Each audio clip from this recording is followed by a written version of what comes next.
గురుభ్యో నమః. శ్రీమాత్రే నమః. మా భక్తి టీవీని ప్రోత్సహిస్తున్నటువంటి మా ప్రేక్షకులందరికీ ధన్యవాదాలు తెలియజేస్తున్నాము. ఈ వారం రాశి ఫలితాలు చెప్పుకునే ముందుగా గ్రహస్థితిలో మేషంలో రవి బుధులు, వృషభంలో శుక్రాచార్యుల వారు, మిథునంలో గురువుగారు, ఇక సింహరాశిలో కేతువు, వృశ్చిక రాశిలో నీచలో ఉన్నటువంటి చంద్రుడు, కుంభరాశిలో రాహువు, కుజ శనులిద్దరూ మీనరాశిలో ఉంటూ ఉండగా వారాంతానికి వెళ్ళేటప్పటికీ ఏ గ్రహాల యొక్క స్థితులలోనూ మార్పు లేదు. కానీ ఒక్క చంద్రుని యొక్క సంచారం మటుకు మకర రాశిలోకి వెళ్ళి ఉన్నది. ఇక గ్రహ సమ్మేళనాల యొక్క ఫలితాలను మనం చూస్తున్నట్లయితే కుజశనుల యొక్క కలయిక చాలా ఇబ్బందుల్ని సూచిస్తూ ఉంటుంది. ప్రమాదాలు, ఆర్థిక పరిస్థితులు చాలా ఇబ్బంది పెట్టడం, చిన్నాభిన్నమయ్యాయి అని కూడా అంటూ ఉంటారు.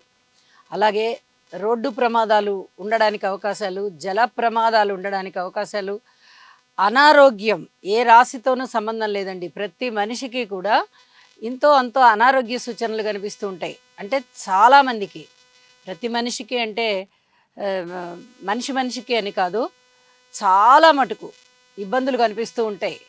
అలాగే కోర్టు కేసులు ఇబ్బంది పెడుతూ ఉంటాయి. కోర్టులన్నీ కిటకిటలాడేటటువంటి పరిస్థితి కనిపిస్తూ ఉంటుంది.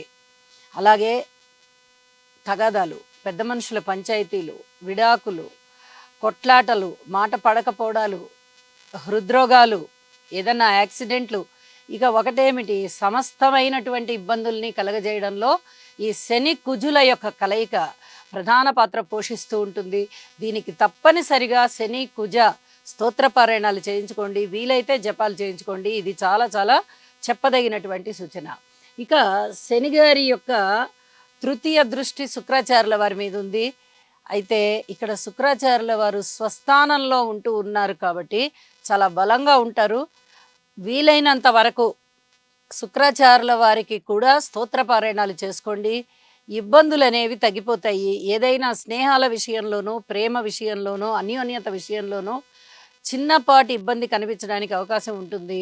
ఈ స్తోత్రపారాయణాలు చేసుకున్నందువల్ల, ఈ శనిగారికి జపము అలాంటివి చేసుకున్నందువల్ల చాలా వరకు ఈ ఇబ్బందుల్ని అధిగమించవచ్చు అని చెప్పి కూడా తెలియచేస్తున్నాను. ఇక రవి గారు ఉచ్చలో ఉన్నారు, బుధునితో కలిసి బుధాదిత్య యోగంలో ఉన్నారు. ఇది కూడా చాలా అద్భుతమైన కలయికగా ఉంటూ రవి ఉచ్చస్థానం కూడా చాలా మంచి ప్రతిభా పాఠవాలని, నీతి నిజాయితీని, అలాగే అడ్మినిస్ట్రేషన్ కెపాసిటీని, నిస్వార్థమైన జీవితాన్ని, వీటన్నిటినీ సూచిస్తూ ఆరోగ్యాన్ని చాలా త్వరగా ఇచ్చేటటువంటి పరిస్థితి. ఎవరైనా అనారోగ్య పరిస్థితులలో ఉంటే వారికి త్వరగా ఆరోగ్యం చేకూరుతుంది. ఇది చాలా మంచి గ్రహాల యొక్క కలయిక, గ్రహాల యొక్క స్థితి స్థాన సంచారము అని కూడా చెప్పవచ్చు. ఇక గురువుగారి యొక్క నవమ దృష్టి రాహు మీద పడుతూ ఉన్నది. దైవభక్తి పెరుగుతుంది, నాస్తిక భావాలు తగ్గడానికి అవకాశం ఉంది. ఇది కూడా చాలా చెప్పదగినటువంటి సూచనగా తెలియచేస్తూ ఉన్నాను. అద్భుతమైనటువంటి ఈ గ్రహాల యొక్క స్థితుల వల్ల చాలా వరకు మంచి జరిగేటటువంటి పరిస్థితే కనిపిస్తూ ఉన్నది. కాబట్టి ప్రతి వారు కూడా దైవధ్యానాన్ని తప్పకుండా చెయ్యండి.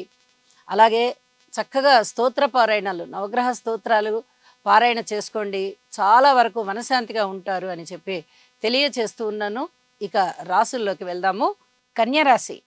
కన్యరాశి వారికి ఈ వారం రోజుల గ్రహస్థితులని మనం పరిశీలన చేసినట్టయితే తృతీయ స్థానంలో చంద్రుడు బాగున్నారు, షష్ఠ స్థానంలో రాహు బాగున్నారు, నవమ స్థానంలో శుక్రాచార్యుల వారు బాగున్నారు. ఇక్కడ చూడండి, ఈ మూడు గ్రహాలు ఒకదానికొకటి కేంద్రంలో ఉన్నాయి. అది చాలా చెప్పదగ్గ సూచన. చంద్రుడి నుంచి రాహు కేంద్రంలో, రాహు నుంచి శుక్రుడు కేంద్రంలో, శుక్రుడి నుంచి చంద్రుడి కేంద్రంలో, అలాగే శుక్రుడి నుంచి రాహు కేంద్రంలో ఉన్న గ్రహాలు కొద్దిగా ఘర్షణాత్మకమైనటువంటి వాతావరణాన్ని ఇస్తూ అద్భుతమైన ఫలితాలను ఇస్తాయి. ఇక్కడ కన్యరాశి వారి పరిస్థితి అలాగే ఉంటుంది. పోరాటంతో కూడిన విజయం. మరి ఆ పోరాటం ఎందుకు అంటే ఈ మూడు గ్రహాలు కేంద్రాలలో ఉన్నాయి అనేది ఒకటి కారణమైతే, రెండవ కారణం శని కుజుల యొక్క దృష్టి, సప్తమ దృష్టి రాశి మీద పడడం. నిజానికి ఇది కూడా కేంద్రంలోనే ఉంది. మరింతగా ఇబ్బంది పెడుతుంది. అయితే శని గారి యొక్క స్థితి, సంచారము, సప్తమ దృష్టి చేత ఎంత బాధ పెడుతూ ఉన్నప్పటికీ, ఇక్కడ అదే గ్రహంతో సమానమైనటువంటి రాహు గారి సంచారము కూడా ఉంది. అది బాగున్న గ్రహాలకి ఏవైతే మనకి మేలు చేస్తున్నాయో చంద్ర, శుక్రులు ఆ గ్రహాలకి కేంద్రంలో ఉంది. అద్భుతమైన ఫలితాలుంటాయి. ఇది చాలా చెప్పదగినటువంటి సూచన అన్నమాట. అన్నదమ్ముల సహాయ సహకారాలు బావుంటాయి. శారీరక శ్రమ ఎక్కువగా ఉంటుంది. కోర్టు కేసులు ఏవి కూడా అనుకూలంగా ఉండబోవు. అనుకూలమైనటువంటి ఆదాయం పెరుగుతుంది. అలాగే శత్రువులు తగ్గిపోతారు. మిత్రుల సంఖ్య పెరుగుతుంది. సహాయ సహకారాలు అందిస్తారు. ఏ పని ప్రారంభించినా కాస్త ముందు వెనకగా విజయావకాశాలుంటాయి. శారీరక పరమైన త్రిప్పట ఉంటుంది. దాని వెనక సంతోషము ఉంటుంది, విజయము ఉంటుంది. ఇవన్నీ కూడా చాలా బావుంటాయని చెప్పి తెలియజేస్తున్నాను. అలాగే నవమ స్థానంలోని శుక్రాచార్యుల వారి వల్ల కూడా పిత్రార్జితాలు ఉండడానికి అవకాశం ఉంటుంది. పితృవర్గరీత్యా అనేక రకాలుగా సహాయ సహకారాలుంటాయి. చక్కటి మాట, మన్నన ఉంటుంది. సహాయ సహకారులుగా ఉంటారు. దైవభక్తి బాగా పెరుగుతుంది. కుటుంబ జీవితం బావుంటుంది.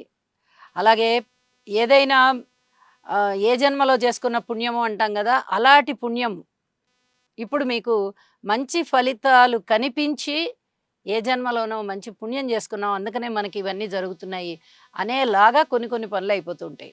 ఇవన్నీ కూడా చాలా ఆనందం కలిగించే అంశాలని చెప్పొచ్చు.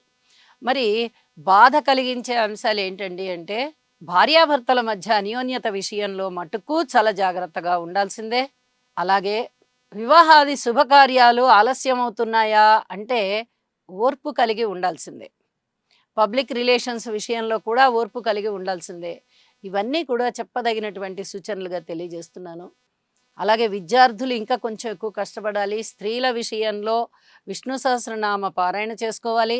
ఉద్యోగ జీవితంలో పూర్తి సంయమనంతో ఉండాలి. ఇవన్నీ కూడా చెప్పదగ సూచనలుగా తెలియజేస్తూ, వారాంతంలోకి వెళ్ళిన గ్రహస్థితుల్ని పరిశీలించిన సంతానం వల్ల ఇప్పటి వరకు అసంతృప్తిగా ఉన్నవారికి సంతానం వల్ల కొంచెం సంతృప్తి కనిపిస్తోంది. పూర్వం కన్నా కొంచెం మేలుగా ఉన్నారు అనేటటువంటి ఫలితాలు ఉంటాయి. ఇది గమనించుకుంటారు అని చెప్పి తెలియజేస్తూ, అన్ని గ్రహాలకి స్తోత్ర పారాయణాలు చెయ్యండి. వీలైతే ఒకసారి హోమం చేయించుకోండి. ఇది చాలా చాలా మంచిది అని చెప్పి తెలియజేస్తున్నాను. శుభం.